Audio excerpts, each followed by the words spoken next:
People? No, Or camera. I want it on. You do? You want me to put this back further? No, no, no. I don't want to. I want to walk around some because they're going to Okay. start for.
Would everybody like to come have a seat? Come have a seat. Okay, thank you all for coming. We got quite a program tonight, Claire. So first of all, Claire. Oh, I'm Claire. I sent you the newsletter and I'm co-chair of the board, and this is the other co-chair. Jerome. Let's see, who else do we have on our board here? Laura is our secretary, and Terry, who is relatively new to the board. Mike Blair, who has been on the board for about a year, and the other Terry's on the way. Okay. And Jan. And Jan, thank you. And Jan's the one that was responsible for getting everything set up here for us. So thank you. Yeah. Yes. Okay. Yeah, because I see a lot of new faces. Yeah, there was really exciting. Thank you. Like we said, it's coming out. Don't expect that on a rainy night like tonight. So I'm going to start with Becca.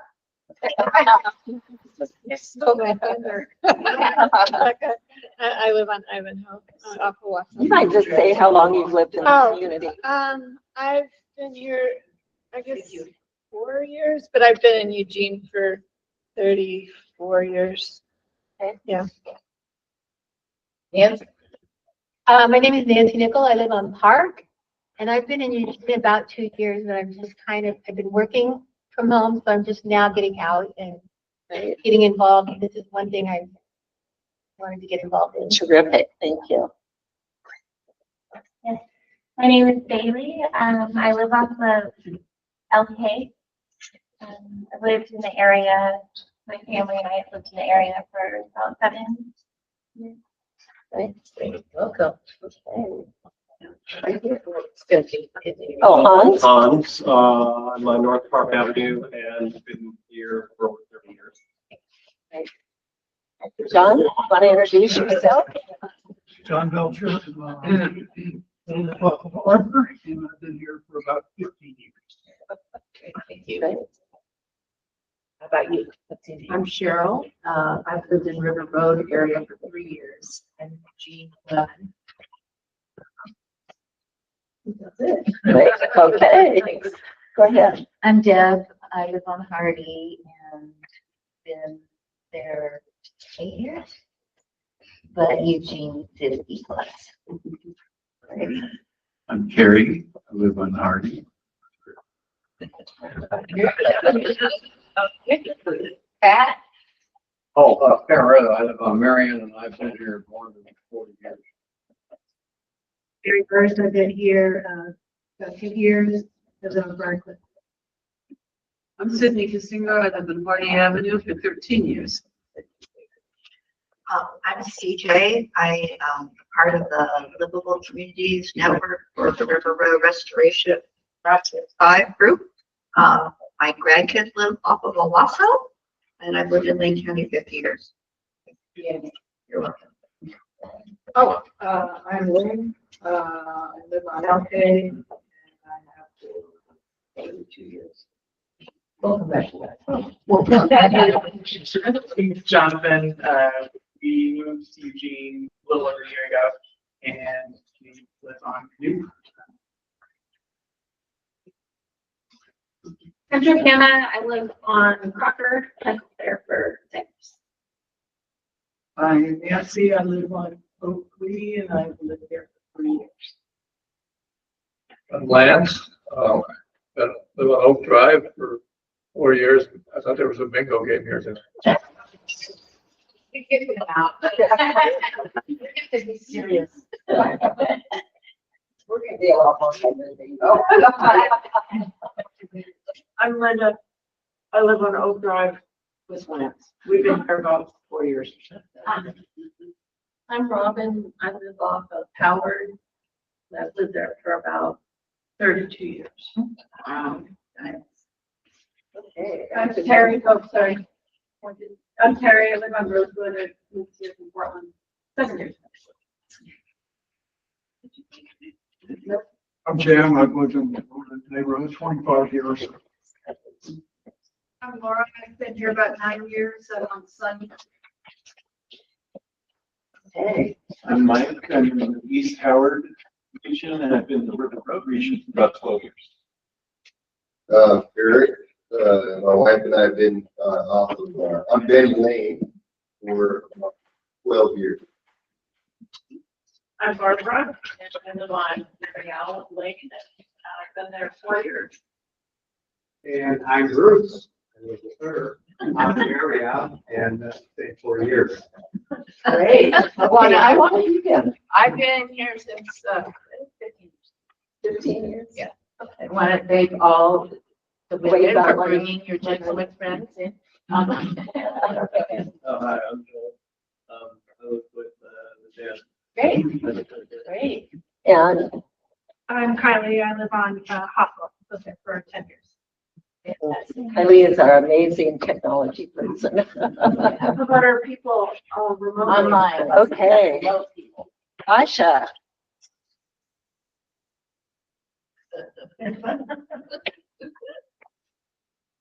Not hearing you. Can you hear me? Okay. Yes, now it's On River Road next to the park Just south of you in Park for Avenue. 20 plus years. I'm Hafiz, Hafiz. Greetings. in the poet. Okay.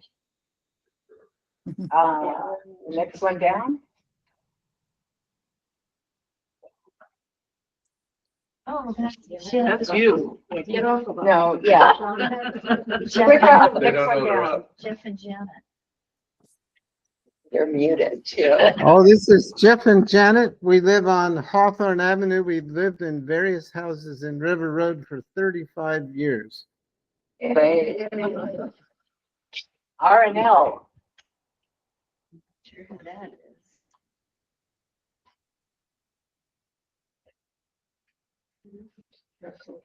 I'm not sure whose turn it is, but I'm Jana Weaver. I'm the superintendent at River Road Park and Recreation District. And thanks for allowing me to be here. Thanks, Jana, for coming. Is that everybody? I'll go next. Hi, I'm Jolene. I live on Hawthorne Avenue. I've lived in River Road for about 40 years. You have a lovely chin. I'm Julie Hume, and I live on River Road 42 years. That's Julie. Yeah. That's Julie. We talked over it. Anybody else? I think so. Folks, I'll jump in. I'm Steve Bate. I'm actually a resident of the Friendly neighborhood. I hope I'm welcome at your meeting. I'm a director of Better Eugene Springfield Transportation. I'm especially interested to hear what Rob Zako, our executive director, has to say to y'all tonight. Thank you. Welcome, Steve.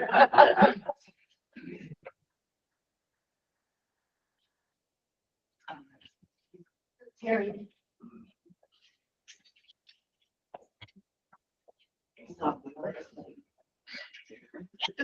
Are there others? Eileen? You can ask the speakers right there, so. Are there others that haven't introduced themselves yet?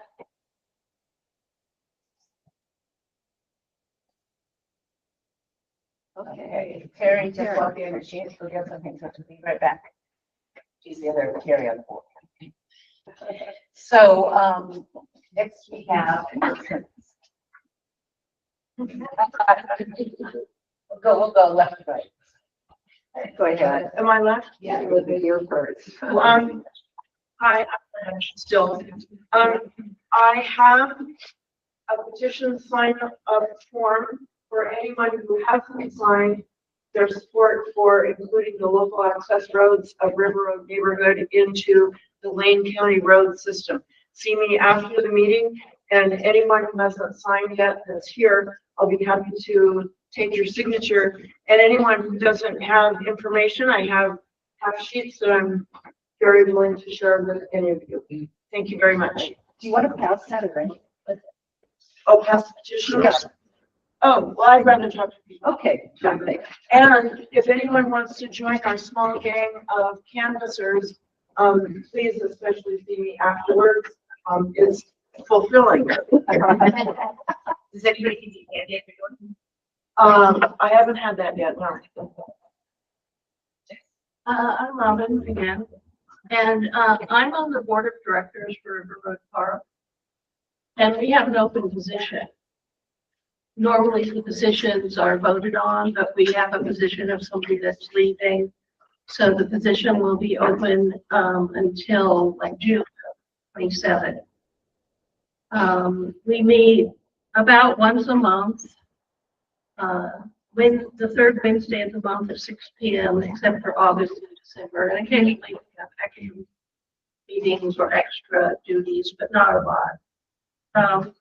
If anybody's interested, you can talk to me or send a letter or email to Jana, superintendent who you met at the park, by Friday, November 14th, because we're going to discuss it at our next board meeting. And kind of have in mind, why you're interested in the position and what experiences you have that might qualify you. Yeah, we've been meeting with the board sometimes over there to try to build a relationship.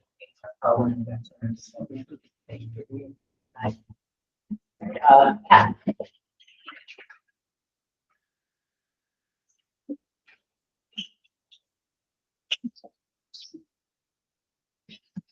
Thank you for your time and your captive audience. So I'd like to update you on the Memorial Park situation for Carlene and owner Carlene. Little background, this summer, the Parks and Open Space Department of the City of Eugene authorized a memorial park bench for Carlene's honor. It will be someplace in the vicinity of Hillcrest, adjacent to the bike path. And if we raise enough, if we reach our fundraising goal, that will, construction will take place next summer. The bench will be wrought iron with a concrete base, and it will have a memorial plaque, her name, and inscription, and so forth. So last week we kicked off our fundraising campaign. We've had a good response so far. We hope to raise the $10,000 by the end of this month, and we've already got a pretty good start on that. I'll leave some contact information on the table back there for you. There's two ways to donate. One is to GoFundMe. The other is through a nonprofit 301 503. 501. Yeah, whatever. What they do is promote neighborhood associations, and they handle grant funds and other revenue that neighborhood associations have. And so you can donate directly to them, and that's tax donation since it's a nonprofit. So those are the two ways you can do that.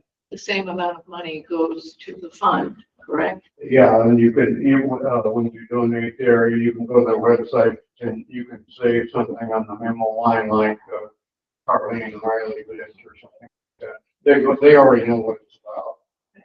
Is there, maybe a stupid question, but does that help them at all if their group, has more donations siphoned through them? No, E&I takes a small, like 5% cut to support that service. So the GoFundMe is 100, unless you need a tax deductible. Yeah. You should put it on Yeah. Yeah. So anyway, those are the two ways that you can do that. Well, Mike, I know if you want to contact me, my email it's patriley6@gmail.com.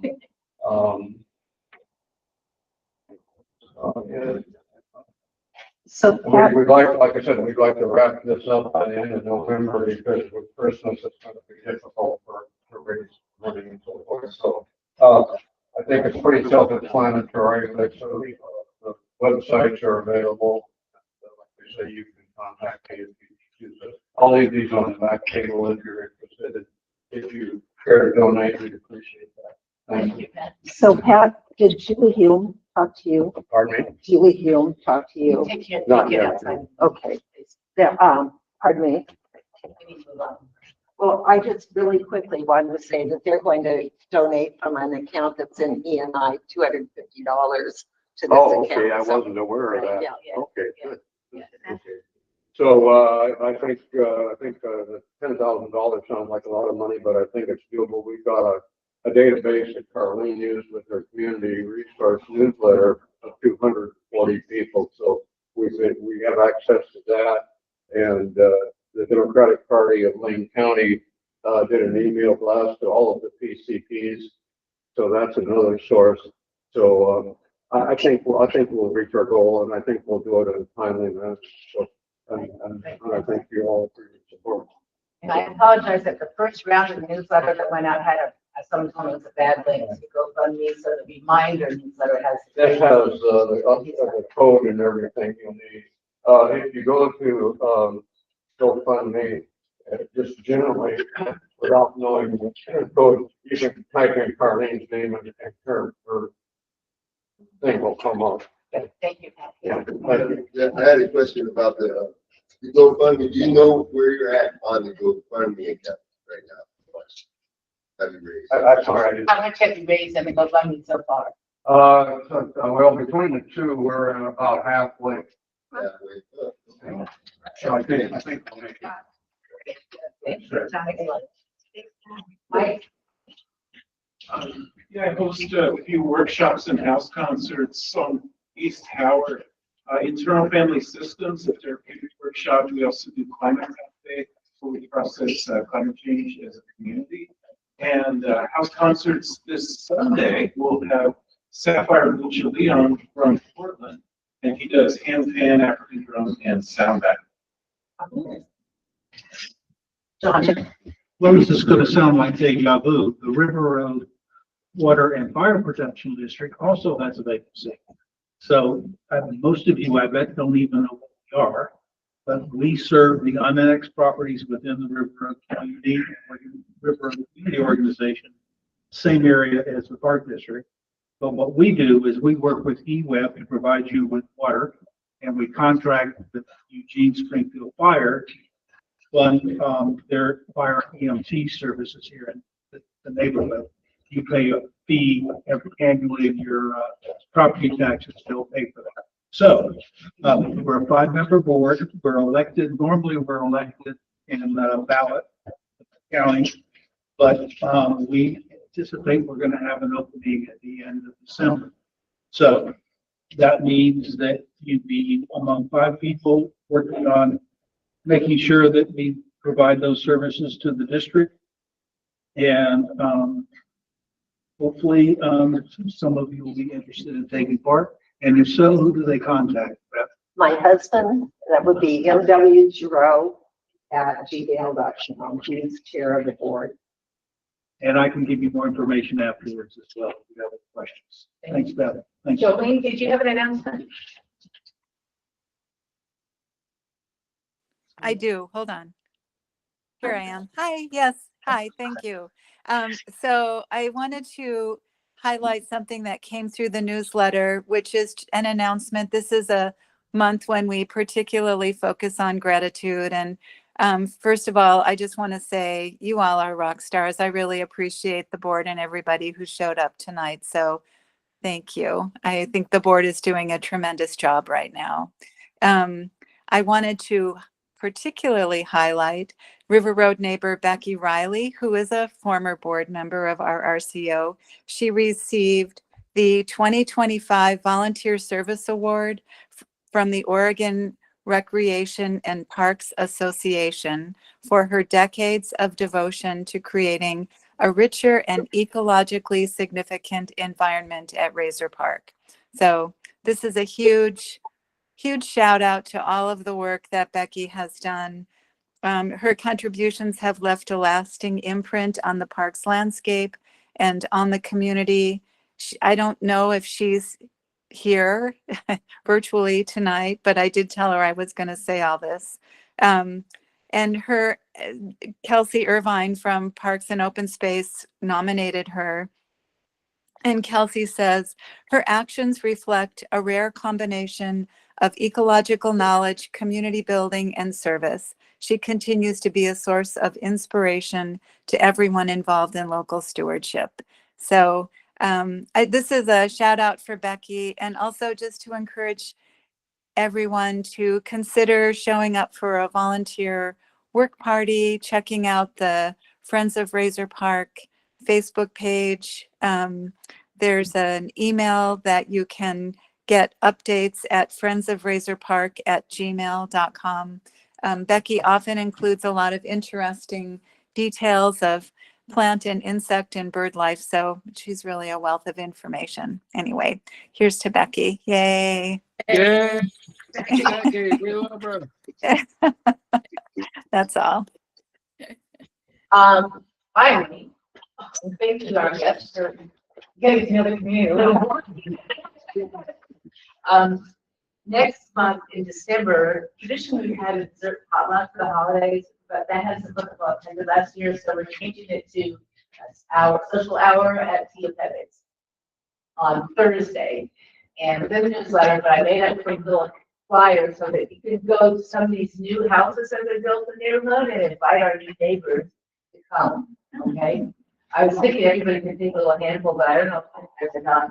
But so if you have easy access to me, or you can fill my email, me and I'll send you some more. But take it, I think this is enough for 2, but save them for people who love you guys and come. Okay. Okay, great. Well, it's my pleasure to introduce Rob Zako. And Peter, I didn't catch your last name. Simmon, thank you. And Rob was here about a year or so ago talking a little bit about the grant that Better Eugene Springfield Transportation had been awarded to look at transportation issues in Franklin Boulevard and River Road. And they have nearly completed Franklin Boulevard. They've still got a little bit more work to do on that. They're now moving into River Road. And so Rob and Peter are going to talk a little bit about what the process is that they're using, the opportunities for you to learn more and give input on their work. And I will turn it over to you. Thank you very much, Beth. Thank you for having us. By the way, I've lived in the Amazon neighborhood for 31 years. River Road. I'm going to talk quickly about what this is all about, and then Peter's going to talk quickly about what we're looking to do, and then we want to talk to you. So again, I'm Rob Zako, Executive for Better Eugene Springfield. Oh, super. Better Eugene Springfield Transportation, best court. Very important here. We are not the city of Eugene. We're not Lane Transit District. We are not a government agency. We have no decision-making authority. We don't have any money to bring to this. We are a 501c3 nonprofit. We are building a successful community by bringing people together, like we're doing here tonight, to promote transportation options, safe streets, walkable neighborhoods. We got a grant from the Oregon Department of Transportation to look at Franklin Boulevard and River Road and Highway 99. And what they've asked us to do over the next year or so is to document what our community needs, transportation needs. So what we're going to be doing is looking to all of you to tell us what you need, and we're going to compile that, and we're going to give that to City Eugene and LTD, and hopefully they'll do something with it. That's in a nutshell what we're doing. Okay, let me give you a little bit longer version. So I press this arrow here, this way. Okay. You're probably thinking, what the heck are we doing here? Haven't you been doing this for a gazillion years? Moving Ahead started in 2014, 11 years ago. The neighborhood, River Road Sector neighborhood plan, I think, in 2017, 8 years ago. There's been other stuff there, the Eugene Transportation Systems Plan, lots of plans, right? So you all know what's going on here in River Road. There's a plan for it. It's going to happen, and that's good. You've done amazing work, right? Yeah, no. No? Are we in the wrong meeting here? Okay. So, well, you're going to tell us. We don't know here. Okay. We're here to support you. We're here to bring you together to make some stuff happen. So, all right. Peter and I took a look, in particular, the River Road Santa Clara neighborhood plan. There's a lot of stuff in there. There's an action plan, but in group there are these 4 goals. I mean, 3 goals. Goal 4, 5, and 6. So is this going to happen? Yeah. Why not? Because it's dead in the water. Why is it dead in the water? LTD, Santa Clara, being on the, has different needs than Lower River Road. Human traffic, money, trees that nobody wants to lose, front yards that, oh my goodness, are at risk. Nobody's been killed on a bicycle lately. Okay. So this is a leading question. I know the answer to this. Has there been some pushback or opposition to the plan or elements of the plan? Promote a connected, efficient, multimodal transportation system that is equitable and affordable. That sounds, I like that. Yeah. And address congestion on River Road, right? Okay. There was a vote here 3 years ago. You used to have a city councilor. My organization, apparently, we're like, you know, there's something called the Trans-Industrial Complex. I never heard of it before, but apparently we were making millions of dollars because we were promoting MX all over the place, and it was whatever. LTD heard that and plans to change River Road kind of were dead in the water, and they put it on pause. And LTD is going to come back, and they're going to We're going to City of Eugene, rethink what to do. Let me keep going. This is a little longer. So I'm going to share two quotes from a long time ago. Abraham Lincoln, you've heard of him. He was a president. This was when he was running in 1858 against, I think, Stephen Douglas. And the issue was slavery. And was Lincoln like out in front of people and saying we have to stop slavery? No, he was leading from behind. He said, in this like communities, public sentiment is everything. With public sentiment, nothing can fail. Without it, nothing can succeed. As president, he was trying to make sure that the country wanted to do away with slavery. And he was making sure he brought people along, that there's broad agreement. Maybe not everybody, maybe not the Southern states there. A quote I know from John Friganese, a now deceased planner in Portland, but apparently maybe from Thomas Edison, vision without action is hallucination. You can do lots of vision, you can come up with plans, you don't actually make them happen, well, draw your own conclusions. I think, is this what you're over to you? Okay, so let me just, so in summary, what we're hoping to do is we're hoping to go back a step. Okay, we're not here to come up with solutions, we're not here to come up with plans, tell you what to do. We want to hear from you and others. We want to hear from people who aren't in this room, people who don't speak English, people drive all the time, people who listen. We want to hear from everyone as much as we can about what your needs are. And we want people to hear what other people's needs are and try to get an understanding. Well, maybe you should know what you hear because you've got a great slide. Go ahead. Okay. Yeah, before I get into this, I did want to introduce myself real quick. So yeah, my name is Peter Simmon. I am a grad student at the University of Oregon. I just finished my first year, moving on to the second. Before I was a grad student, I was a substitute teacher for 4J. I've been in Eugene for 3 years. At 4J, I was working at Cal Young, at Churchill, and at Kelly here. So I've seen the neighborhood a little bit, but I'm really excited to meet you all and start working with you all on this project. But yes, so the goal of this project is to hear from you guys what is working.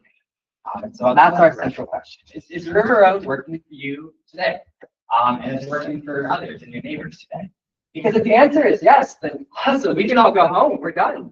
It's working great. But if the answer is no, then that's a good place to start. So that's what we're doing. So another way to say that is the street River Road in both River Road and Santa Clara safe, practical, welcoming, and enjoyable? And so that's kind of our question for the community, and we're going to be asking that in a lot of different ways and hearing from y'all in a lot of different ways about this question. And so just to kind of give you an idea of what Best has done in the past with this sort of work, Franklin is a very different street to River Road, but we asked a similar question of folks who were living on Franklin Boulevard, because as you may have known, that process got pretty stuck as well. And so Best thought, wouldn't it be kind of cool to hear like the broader question from folks living on and working near Franklin? What's the overall quality right now? And as you can see in this graph, folks who live and work near Franklin Boulevard, which is near campus, in general, didn't think it was working super great. And so that was really helpful because then you can start asking a little bit closer about why. And then you can start thinking about maybe we do need to make some changes. If so. Let me interject here because this is your work with Best. Yeah. So we on Franklin Boulevard try to reach out to everybody, students, faculty, staff, UO, people who live in the neighborhoods there, business owners, and some of the most vocal opponents of what the City of Eugene's proposing to do on Franklin Boulevard. A business owner who owns a drugstore has been very common on that. He came on a couple of our walk audits, and each time we'd sort of say, John, what do you think? How is Franklin Boulevard working? And he would start saying, well, the traffic goes too fast and it's really loud here and the traffic's going to be worse in 10 years. And trying to cross the street with everybody, boy, we barely made it across and we're helping people and the traffic's and stuff. It's like, oh, okay. So you think that maybe it's not so great right now, things have changes. And he sort of begrudgingly agreed to that. That doesn't mean that he supports what the city wants to do, but he does see that what is there today and what's going to become is not great either. And so we've been working with him and trying to understand, can we come to some agreement? Again, he's a bit opponent, most vocal opponent to doing something on Franklin Boulevard. We're not saying what to do. We're trying to bring people along, trying to bring people together to try to get that public sentiment that Abraham Lincoln talked about of do we have public support to do something? The plans themselves don't make themselves happen. We need public support. And thank you. All right, so the first part of this process is we're going to have Smart Growth America in town on November 13th. And Smart Growth America is a really awesome national organization that works to make communities safer. And they're going to be in town and they're going to be doing two things. First, they're going to be talking about similar streets throughout the nation and talking about some ways that other communities have changed their own streets.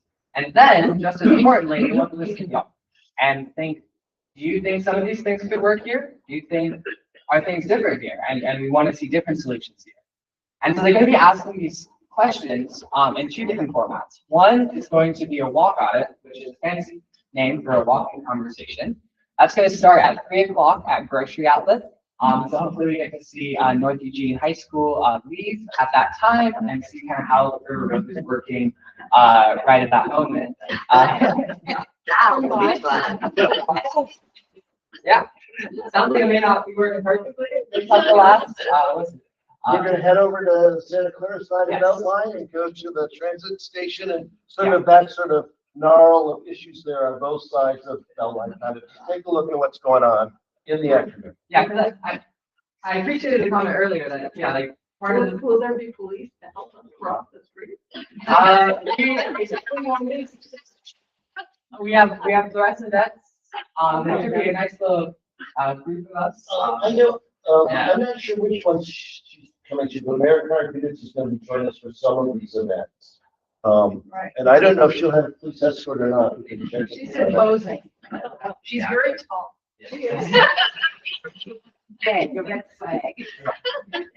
So while we're walking around, and yes, as Rob mentioned, we'll be both on the River Road side and the Santa Clara side, and all of the work we're doing, we're trying to make sure that we recognize that these are two separate neighborhoods, two separate communities, and we want to hear from both and how they're similar and how they might be different.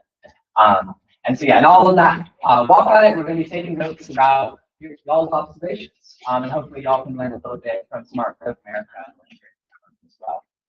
And so that's a picture of them doing a walk on it somewhere else. I'm not too sure where they're doing that. It's all covered on the screen here, but if you go to best-oregon.org/SGA, Smart Growth America, it's got more details on all this, and you can register. You don't have to register to show up, but we'd like to get sort of a sense of who's expecting the numbers, so that'd be great. Yeah, that should be in the newsletter as well. And then the other thing is the River Road Town Hall, which will be from 7 to 8:30 p.m. at Howard Elementary School.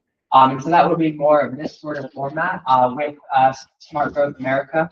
And yeah, once again, hearing from them about what other communities have done, and then hearing from y'all about what you want to see here.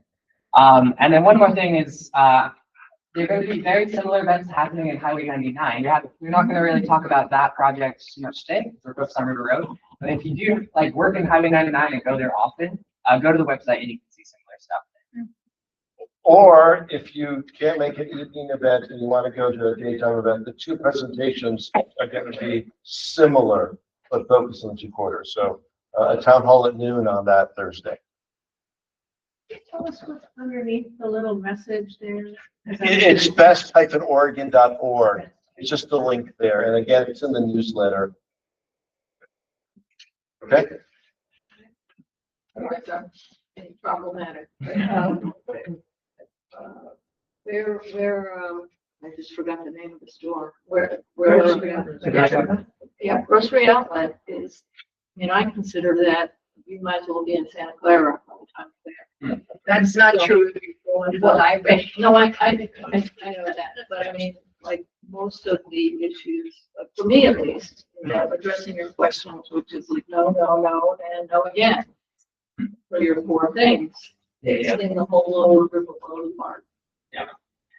Yeah. So will the people from Smart Growth America be introduced to the lower River Road? So I'm not sure. I mean, the walk on itself, we're here to get your advice. So if you think we should go places or see things, tell us now. But Smart Growth America is going to do a tour the day before all over Highway and River Road. We're not expecting them to tell us what to do here. We're not expecting to be experts. They're going to tell us more what they know about other communities that might or might not be inspirational or useful to us. Really, it's all of you will say, you know, this intersection here or this crosswalk, whatever, that's what we want to hear from you. So could you say again how this came about? Was this Oregon Department of Transportation offering a grant that best one? And ultimately, my real question is, does the city of Eugene, does Lane Transit District want this done? Are they looking forward to the results of the walk audit and the town halls and all that stuff? Yes. How does this come about? So that's just sort of a fixer. You know, when the community doesn't work and it's divided and things get stuck, we try to come in and bring people together to get it unstuck. The first time we did that was over MX in West Eugene. There was a lot of controversy over that 13 years ago. As Peter was saying, we saw that more recently on Franklin Boulevard.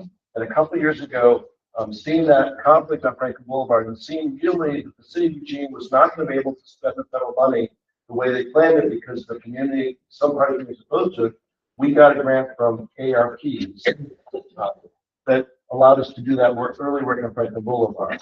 So it came about because we like to tackle these important issues where there's a need in the community, or maybe there's a need in the community to make major changes, but the community doesn't agree to that, and we try to help the community sort of figure that out and understand. That's how it came about.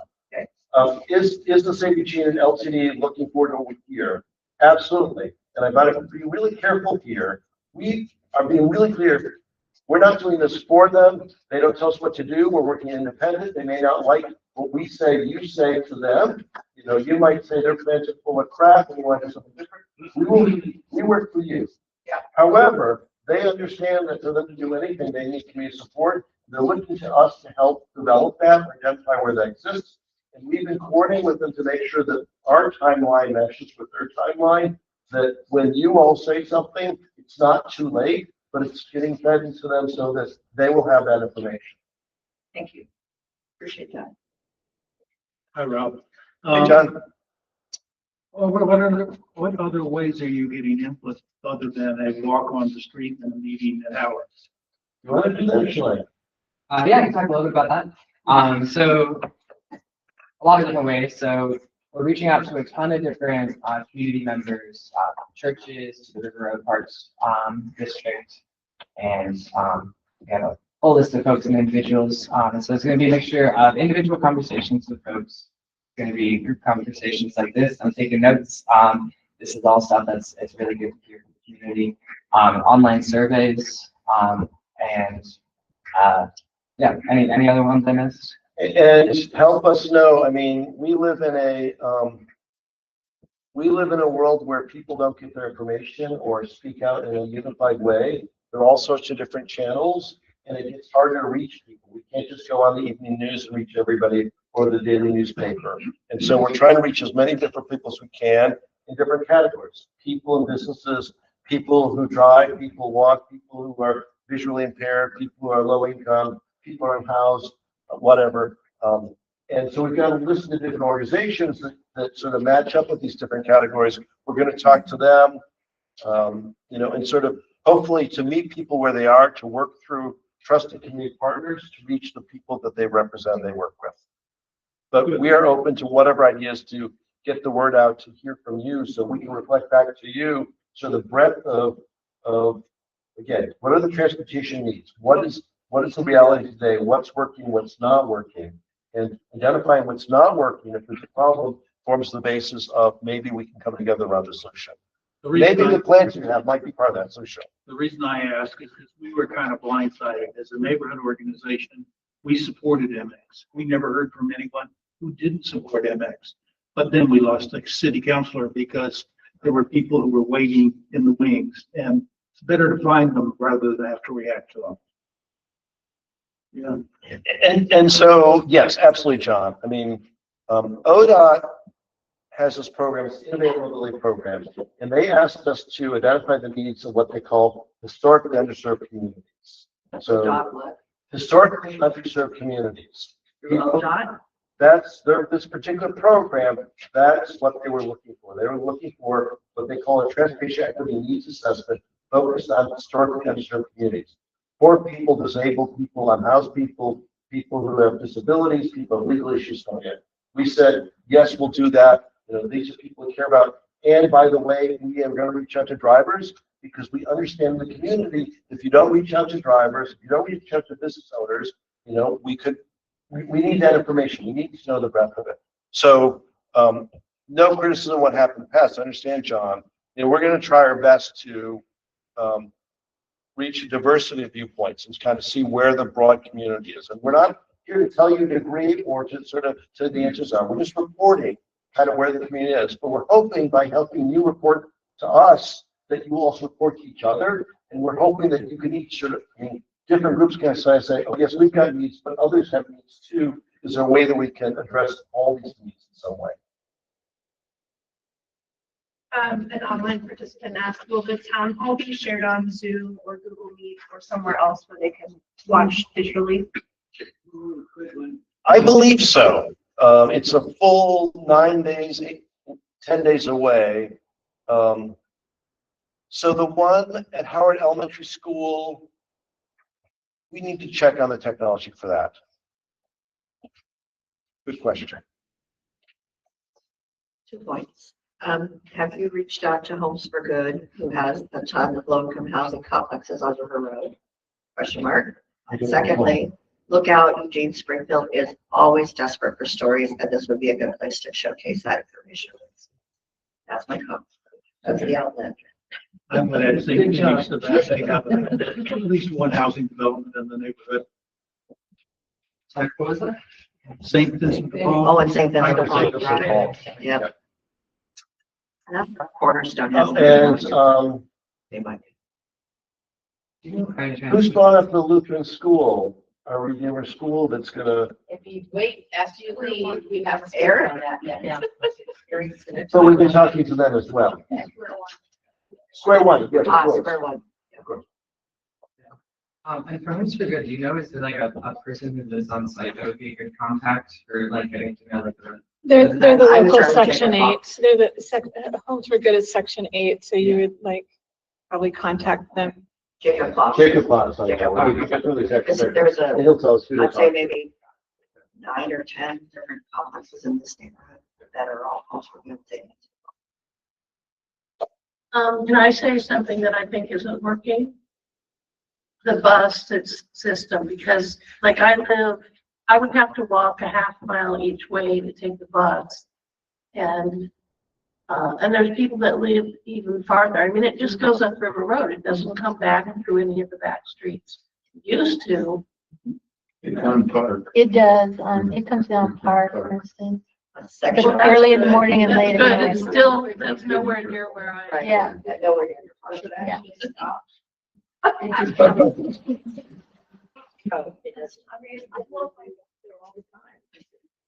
The bus stop signs are still there, but it just, doesn't stop at all of them. I don't know. I mean, I wonder that actually. It's really helpful for people who live or work in the area to tell us your own personal experiences today and what works and what doesn't. The graphic that Peter had, that pie chart of is a good, bad, whatever, right, Boulevard, what didn't capture is we had an online survey with over 600 people. We value people's time. Just said, this will take you a couple minutes. You might want a gift card. Just answer these multiple choices. But if you want to, you can tell us more. You can like do essay questions. We got so many essay questions, and those are available on our website. And then documented all these personal experiences and what people are experiencing right now on Springfield Boulevard in a way that the city of Eugene never did.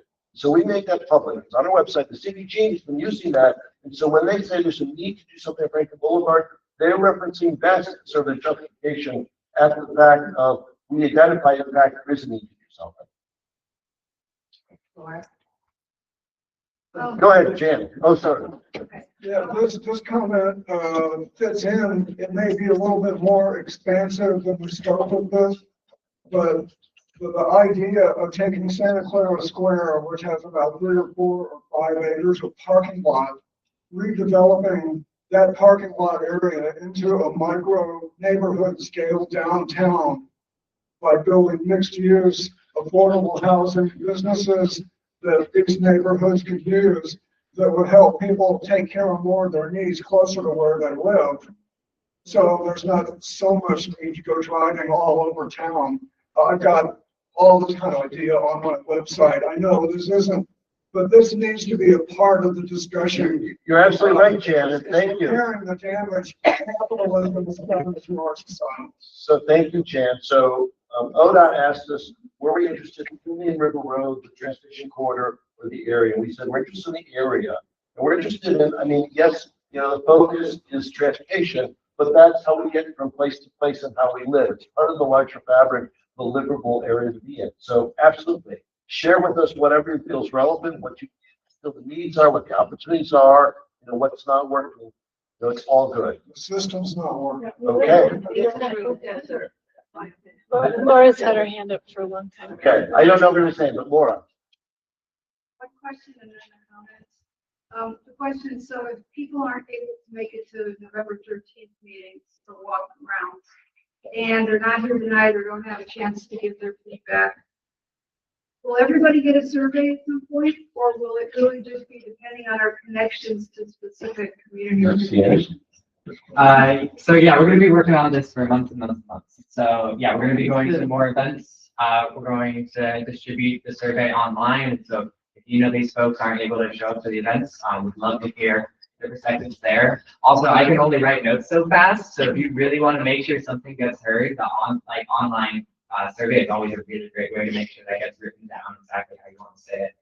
Yeah, so there's going to be lots of opportunities. It's not going to be the first time we come to this organization. Hopefully, as long as we're invited back. Hopefully. Laura, the 13th is not the end of this, it's the beginning. We can certainly see the kickoff. Is this a sort of first announcement to the broader public? We hope that their lookout or registrar or Eugene is there. Tonight is like the pre-kickoff, that you're the first sort of public event that we're just very young beginning this. It's going to be lots and lots of opportunities.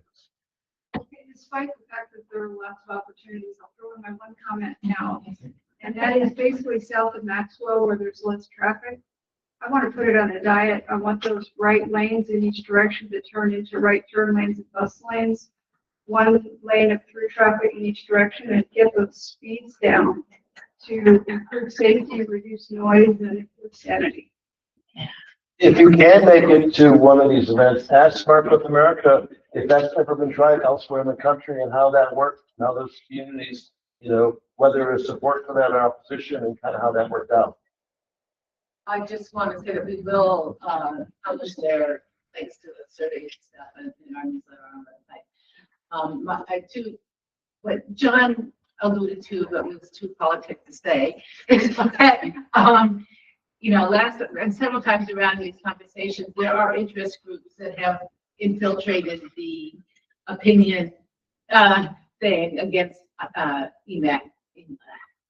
MX, yeah, and when you're doing your analysis of what the community says, be sure you're talking to people who represent the community and don't have outside interests. The other thing I wanted to say was there's a big concern about wanting to build more housing, and there's a lot of housing construction going on. But my fear is that nobody is paying attention to the impact of that on the traffic, particularly on River Road.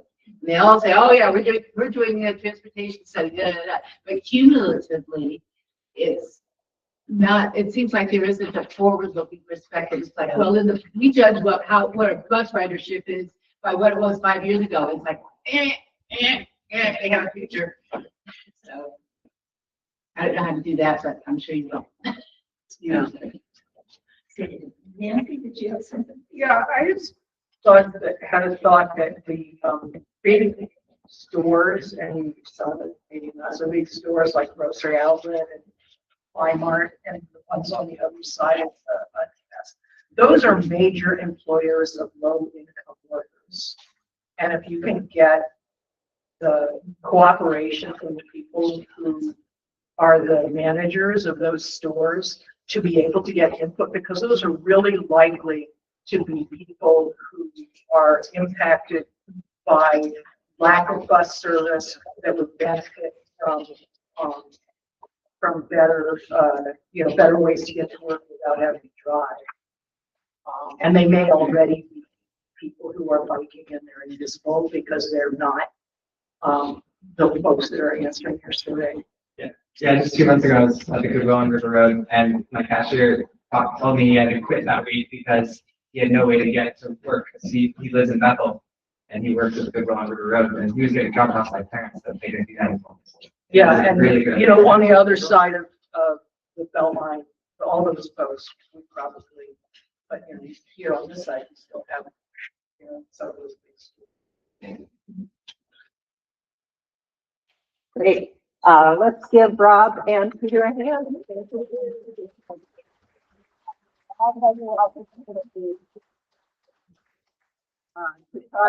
the coming months, so thank you. All right. Our next speaker is Eric Richardson. And he has lived in the community for a long time. He's also been a leader in context and general rabble rousing. And he plays the bass. He has never. I was really surprised when I saw you at Sunset Place singing out the bass. So please come talk to us about this project. Okay, thank you. Everybody sitting down. Sit down. Yeah, so happy to be here. Okay. And I was gonna say earlier to that last conversation, just I think the bus ridership is very low. You know, my kids, I've always supported them to ride public transportation. They've always resisted. Oh, Dad, I don't want to hang out with those people. You know, who are those people? And you know, so this whole idea that we could get a lot more people on the bus has a currently sense. And I agree too with this. I live on Benny, so you get off on River Road, you got a pretty good walk to the house and back and forth. Although I do appreciate being able to get to River Road from wherever I am in Springfield or somewhere. So I think we have a great infrastructure to begin with. It's big what you did on Franklin. And I was also going to ask about the Franklin thing. You all did that, and you had the results, right? So things were, the city made changes from the information you got, and what the EMS you have now as a result. Is that true? So that project kind of went dark for a long time. The city they got money to hire an engineer. They found an engineer. The engineer is looking to see particularly whether the roundabouts would work the way the city hopes. We're waiting. I don't know the answer. We're waiting for what the engineers say. We're going to check their work.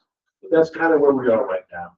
And we have heard that those results were going to be available like now. They're not yet, so things take time. You know, we can imagine with construction and all the craziness and money. It's getting funny. Anyway, all right, sorry. I appreciate the opportunity though. My wife is actually lifelong resident of this. She was born and raised here. She was born in Klamath Falls, adopted into a Norwegian family here on Sunny Lane, Sunnyside, and grew up at our Redeemer Lutheran Church on Maxwell. And so that's my connection there. She's 57 years old, so that tells you how long she's been in the neighborhood. I have a picture here of Beyond Toxic staff as it existed about 5 months ago. And we have a big change now. Our executive director, Lisa Argan, who's in the front, has retired as of June 1st. It's a big loss for our community. I think Lisa has been a great mentor of mine. And when I was at the NAACP, it was she and I really, our conversations around recognizing the people component of climate justice, and that, you know, people matter, you know. And then when we look at the African American experience, especially in the South, people were sacrificed for industry, you know. And so this whole idea of seeing that happen here in Baxter, there's that relationship there. And then, of course, the African American community in our community, who has been pushed out to the west, and even in our area, north and west, there's a higher home ownership amongst people of color in other parts of the city. And so there's that history piece that Lisa has, legacy that Lisa has left us. I'm appreciative of. So anyway, I wanted to just do some VT updates. One of our folks wanted me to tell you about this. So one of the things we're following is the Port of Coos Bay, and the fact that they are in that process of submitting an application to begin a dredging project to widen the canal in Coos Bay, with the idea of bringing in this new port. The Whitaker community is concerned, and they're looking at doing some kind of air quality, baseline quality reports about our air now, so that when we have future rail expansions, we can see if there's what that air quality has been affected. So we want to get some baseline air quality reports going. And then that's basically all they had for me right now. Someone asked about that meeting we had. We had a meeting at the Whitaker at the mission, and some of you all were there. But anyway, I will do that. And so VT is currently looking at the short session. We're also looking at cutoff notices, looking at different legislation that we can support that have very small fiscal sponsorships, right, or fiscal impacts, because the legislature is very hesitant to support anything around spending money right now, unfortunately. So anyway, I wanted to just introduce our new executive director, Jennifer Davis. She's been with us since June, and originally from Virginia. She's been in Eugene, or in Oregon, since 2021. She lives out of Bonita, actually. And so looking forward to just her work. And so please reach out to Jen. It's J Davis at NAACP. At beyondtoxics.org. You can see I got those guys on my mind. That's a whole nother story. So that's me. About 2 years ago, and I have to just say I was at the Oregon Resilience Summit, and it was an inspirational meeting that was put on to really talk about the need for Oregon to look for our local systems, local transportation, local food delivery, local food production. All the systems that we can have within our state to make our state more resilient. And so that was the first introduction to some of the work that I'm doing now with ET around resiliency. And so I'll just go into this small piece about the Amicus Memorial Garden. It used to be called the Annie M's Garden, and we kept the anagram, right? AMG.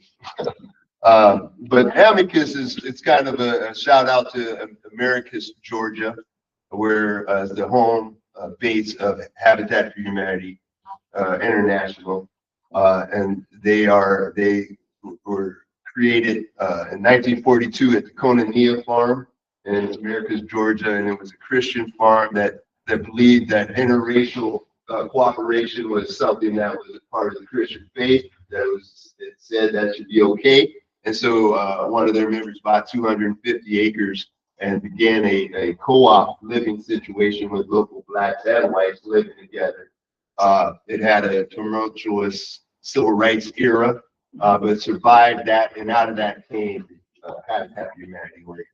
And so the reason why it's called that there is because, like we mentioned earlier, is that I'm going to go back a little bit. Is that Square One Villages, which is a housing developer, co-op housing developer, purchased the church, our Redeemer Lutheran Church, this June. I think July was the final closing date. The church, after 70 years almost, or 72 years, 1953, it was open. It had its holy closure in February. And my family was part of that, as my wife was part of the church her whole life. And so we were one of the last 8 families at the church. So it's a huge church. And so they were able to basically gift the property to Square One Villages for $250,000. With the promise that Square One Villages would maintain the church building, would not destroy the building, and keep that as part of the long-term proposal And so I do have, let me see, I think, can I go back here and hit, okay, yeah. Yes, how do you, boom. I thought I had a, like a link on this. Maybe it's not. Yeah, I thought I had a link. It's maybe I wanted to just click it anyway, click. But anyway, if you would like to find out more, I can tell you a little bit more. There was a link to Square One Village's website, and they have, and you go down and they have a list of their projects, and you hit the MEMS, or excuse me, the Church, Our Redeemer Church, Maxwell site, and it has schematics of what the housing complex is going to look like. And so, and I think it does speak to what Rob was talking about. This is going to be 40 units, another 40 units in our neighborhood right on Maxwell, right off of there with from 1-bedroom studios to 3-bedroom houses.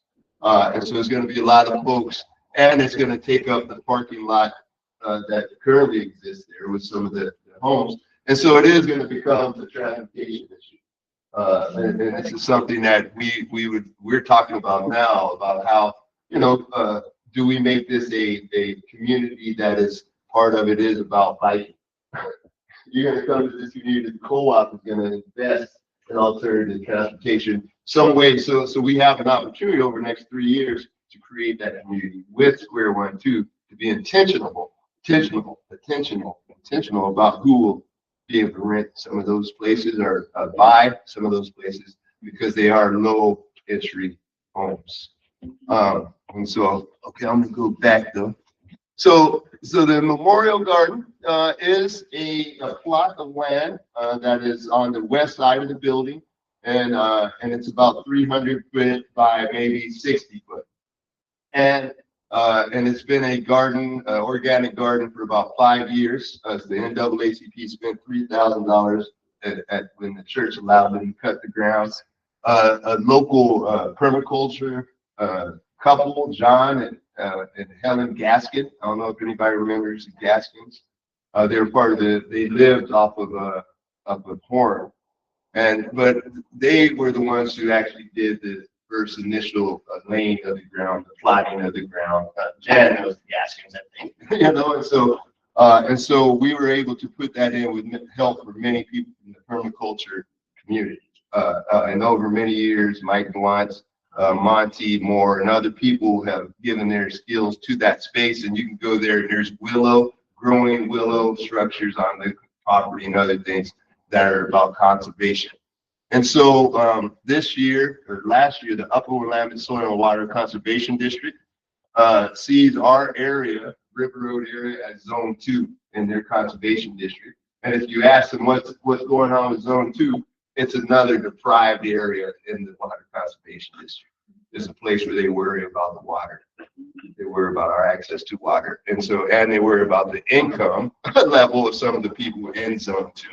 And so they want to say, okay, what can we do to create more resilience in Zone 2 for the neighbors? And so one of the places that they have looked at is Our Redeemer Lutheran Church. And the garden space. And so EPA released under the Biden administration a good amount of money.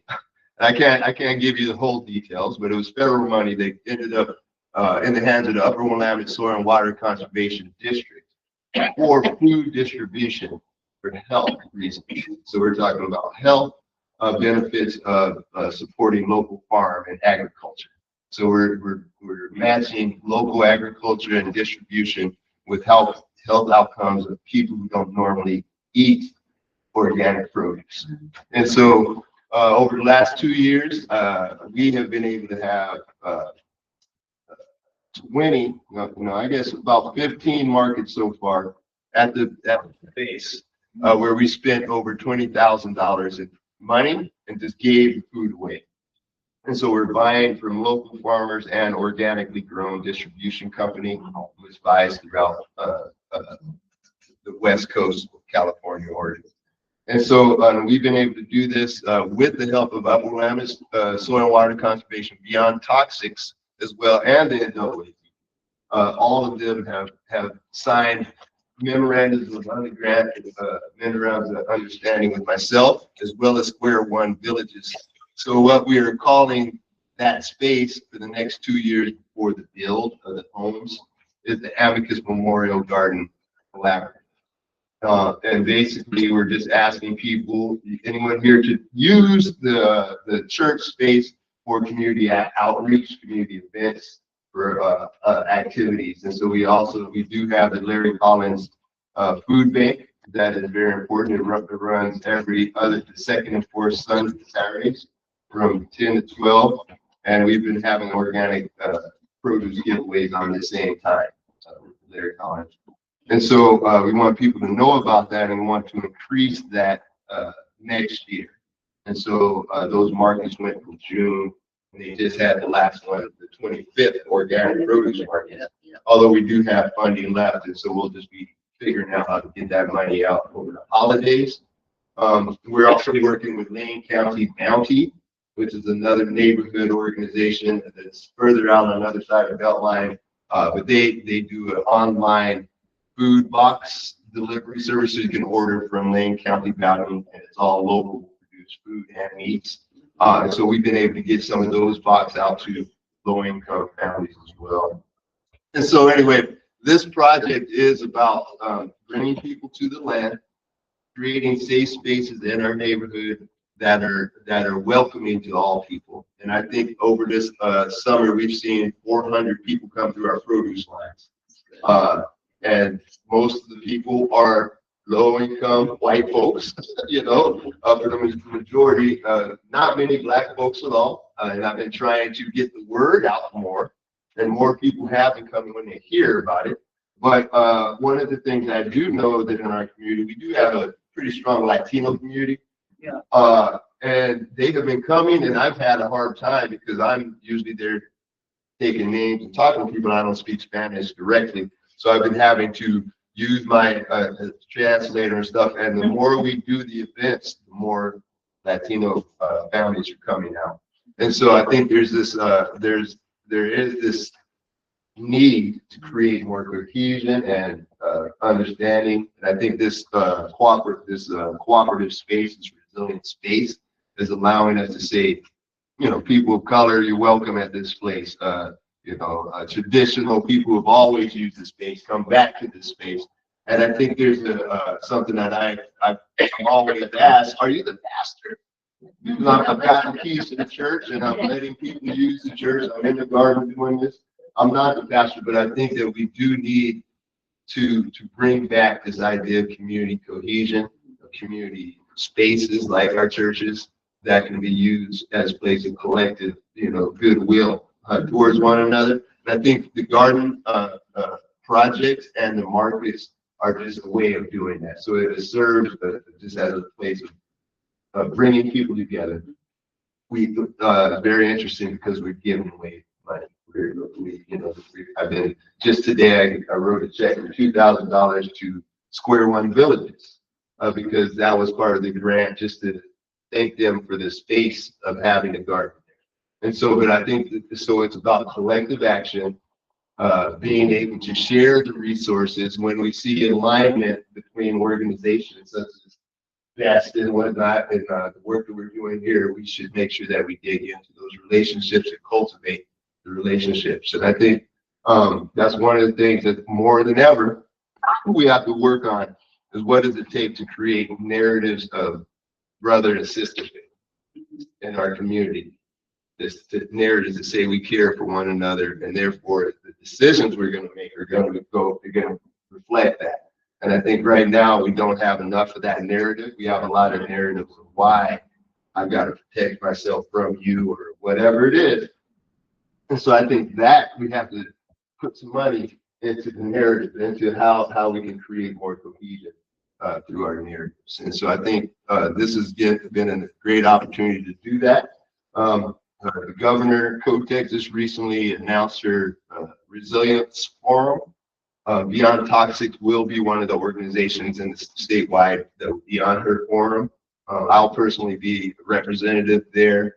I'm also representing Beyond Toxics on our Grow Lane County Coalition. Have anybody heard about that?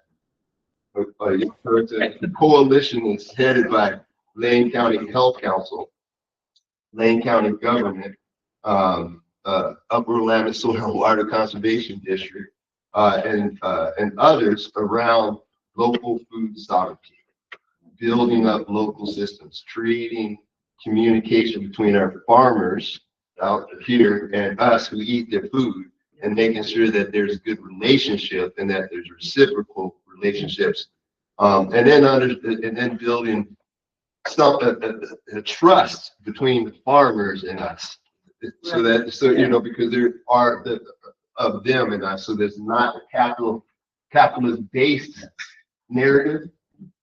It could be a capitalist based system, but the narrative has to be different.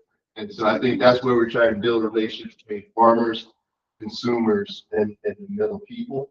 And we want to make sure that there are more middlemen who have the infrastructure to buy from the farmers and store and then give it to the little guy without it going to Walmart or Winco or anywhere else. Yeah. So we want that's kind of neighborhood hubs. And so, yeah, so I'm just happy to be able to work in that field. And I think River Road neighborhood is going to play a big part in just some of these conversations it has in the transportation issue. And I look forward to figuring out some of these things we're talking about. You know, just the use of alternative transportation, the use of electric fleets. How do we get more electric fleets for low income apartments so that becomes part of their rent, so that they have access to, you know, to transportation and that type of thing.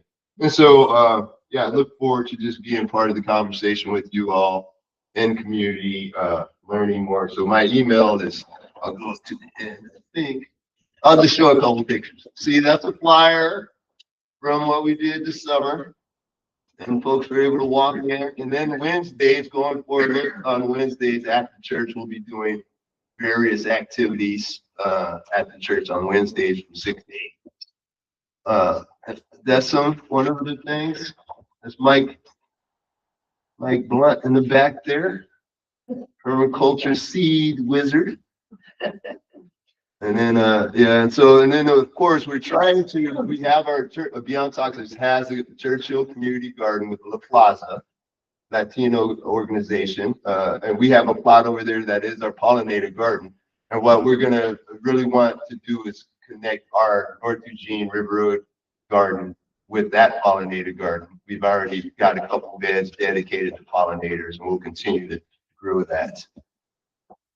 And so, and these are some pictures of our crew. Those are folks who visited us this summer, and there's also people from a consultant agency that worked with Upper Willamette Soil and Water Conservation District. On the end is a sister from Gatlin. She's from La Plaza Community Dive, the Latino organization. And then Talisha Brown with the brown shirt. She's from the Black Cultural Initiative. And then that's myself. And we all together received a grant for $100,000. And we split it between those three organizations. And it came out of the Upper Willamette Soil and Water Conservation District. That's amazing. And yeah, that's us at the garden. That's one of our last work parties. And as you can see in the back, you see those pieces of log?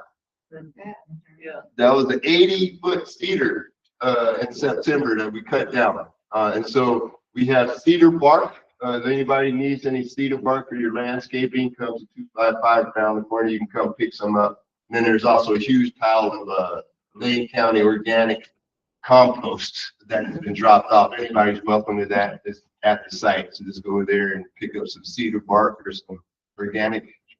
Do we have to call you first to do that? No, just pull up your truck and just put it in there. Around the corner. Yeah, it's just out there. There's no fence or anything, so you can just kind of do it. Yeah, I'm usually there on you know, just throughout the days. Usually in the mornings, like 9 to 11, 12 type times. The water and the solar panels.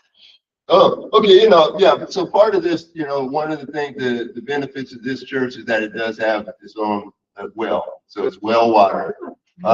And the garden is well placed, right where you see everybody at, to build like a patio. If you've been to the Science Center, they have a solar patio, basically it's about 30 feet wide, and it's an outdoor patio with a tilted roof, and it's all solar, and it powers that, all the electricity for that, the lights for the whole thing. And so we were thinking as a project to build a solar array there to power the water pump, so that the water would be, able to be accessed in emergencies and whatnot. And so, and of course, there's a lot of access here, but I'll just get to the short. This is a project I'm working myself out of, because I basically, once the co-op is built, the idea is over the next 2 years is to keep the markets going, keep the grant funding going, and to turn over the market and the garden space to the co-op. And so once the co-op becomes fully activated, the idea they would continue the community public service through having these gardens and these public markets for the community and the co-op would run. And so, as opposed to what we're doing here. And so that's the idea. That's kind of what Square One has agreed to kind of work towards over the next 2 years. They plan to have the build done by, I believe, winter of 27.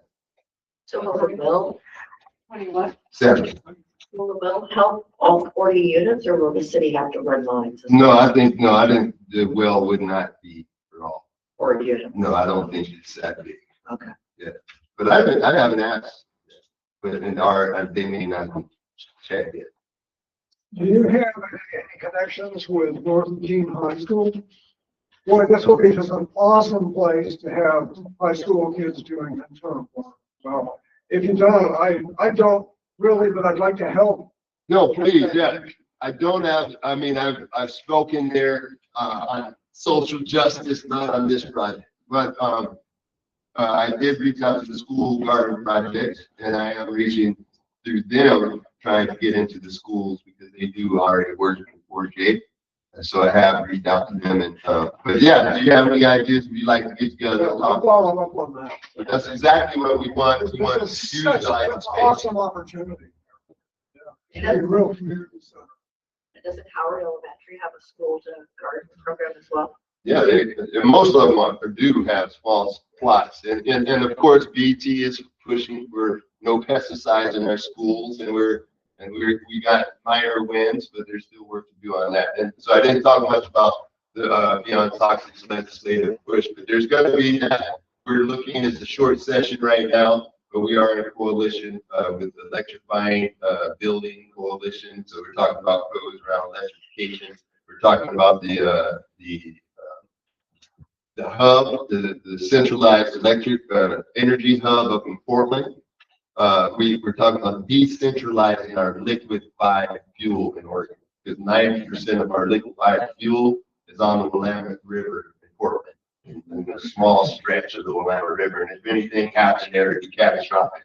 So they're talking about what it would look like to move fuel to different spots throughout the state for safety reasons. So that's an ongoing thing that we're just getting involved. I visited Hood River recently and found out about their irrigation system there. Their watershed was able to replace 1,500 diesel-powered pumps for their irrigation systems through piping and hydro upgrades, to the irrigation system, simply through piping the water and not having it run through open ditches. It increased the pressure. It took away the need for those pumps. And then they also, through the piping, they built many hydro plants. And so 25% of Hood River's electricity comes from 3 mini hydro plants that come right off the mountain. So they have special circumstances because they're right off of Hood, but the whole idea of mini grids, of powering local, and so there's a lot of good ideas coming out of that. that we're part of. So I just, I'm just happy to be in those. I'm only part-time at Beyond Toxins, and everything else is kind of just putting things together as a community project here in North Eugene and River Road. So, yeah, yes, please. I'm just curious, like, what the plan is for the church building. Is there like a community plan there? Is this square where I'm going to use it as a community gathering space, or are they going to make it accessible to the rest of the River Road community, or? So currently the idea is, like, right now there's a Latino church that rents space there. I'm somewhat renting space from, and then we have a baby daycare there. And so what they're the proposal is that the sanctuary part of the church was pretty big, would become a community center that the community could use, plan events, have concerts, different things. And then the rest of the church would be the laundromat, would be a community center for the co-op and whatnot. So they are talking about having it be split between use of the co-op and the community. But the problem there goes back to transportation, because if you have a big community space, where is the community going to park when they come? And it's already going to be a lot of parking issues just for the 40 units. So that's something that right now we are, there. Square one is actively having to deal with, and I think that's something we all have to deal with when it comes to the future. And if we're talking about microgrids, I think there's something to be said about retraction, because we're always talking about building something so we can go further. But if we can conserve energy by staying closer, by producing more electricity. Why is District 2 at risk of water access? You said that we're at risk of water. It's not that. I think that there may be more economic disadvantage. And it's because they're around the floodplain. I think this is a place that they feel like it's something that the floodplain and the water quality is at risk here, and the population is poor in our area, is what they're saying. And I think they're talking about the people right against the railroad tracks, and there's just some. And then of course we know there is a water plume. What is it? There's a plume of pollution that's in the groundwater right across the railroad tracks and the train stop in West Eugene. Yeah, which is right across the railroad tracks, not that far. And so I do consider this whole area at risk. Yeah. So yeah. It would be great to have a commercial kitchen. A commercial. Well, in the church building. Yes. To upgrade the kitchen. I mean, just thinking about business opportunities for the Square One residents.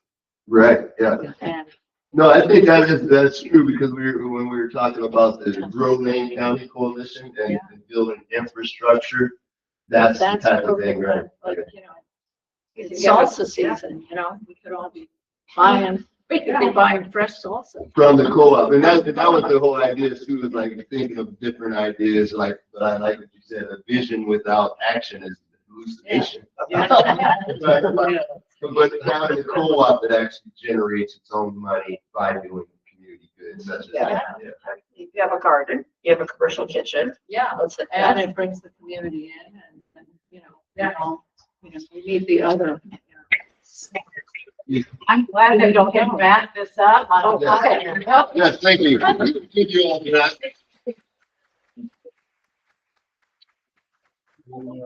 Where's my email? Thank you.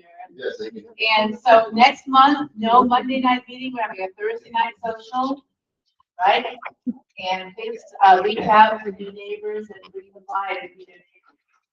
5:30 Thursday. And Claire, what about the gifts for the first 10 people who show up? Yeah, first 10 people, we're gonna have $10 off their tab. Alcohol not included. Remember, come to the about being on the water district. Board. Right. And, Um, and local access. Yeah. Signing up. I kind of was really excited to get that. We signed up.